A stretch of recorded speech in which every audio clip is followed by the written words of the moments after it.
Welcome back. We're talking about overindulging our children, why it's not a good thing, why it's hard to stick to your guns. And we were talking during the break, you know, a lot of times I think it's just about buying your kids everything that they want, but you can overindulge your children negatively in other ways. Right, exactly. You could get a house cleaner and have your children not do any cleaning, but what life lessons are we teaching them, right? And it's easier, frankly, to get a house cleaner than to try to teach them how to do toilets and the floors and stuff like that. But someday they're going to grow up and be on their own. And so what are our life lessons that we're trying to teach them? Are we trying to teach them to be independent people that know how to take care for themselves? They know how to cook. They know how to make a sandwich when it's something we've prepared supper and they don't like it. And so, well, I'm sorry, this is what we're having for supper. Otherwise, you can make yourself something else. Having expectations about chores and rules. So, you know, before you have electronics, you have to do your chores. That's an expectation. We're all a family. We're all here to work together.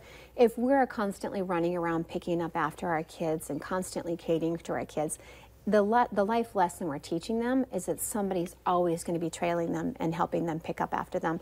And that's not the reality. And so that's where we can sometimes overindulge our kids as well. So thought about it like that. Root to me sounds like it's more of a parent problem than a kid problem, but often as a parent it's hard to look in the mirror and go, wow, maybe I'm the issue. So how do you, I guess, recognize it and then start to work through that?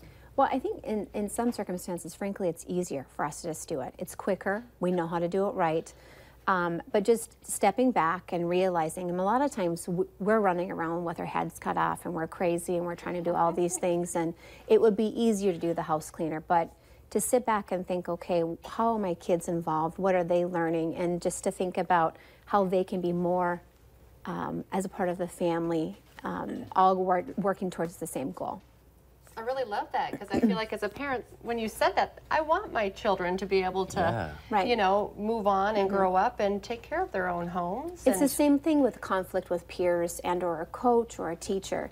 We can go in, and we are all probably very good conflict resolution people, but that's not the point. The point is that we're trying to teach our kids how to resolve conflicts with others. And so they can come home and we can talk to them about, okay, so what happened? What did you try? Give them some strategies or interventions to use with their teacher or coach. But if we swoop in and take care of it for them, they're not learning any of those life lessons. Anything else you want to add? How can people get a hold of you? You can contact the Village at 451-4811. Thanks for being here. Yep. All right, stick around. We're going to talk some Halloween treats right after this.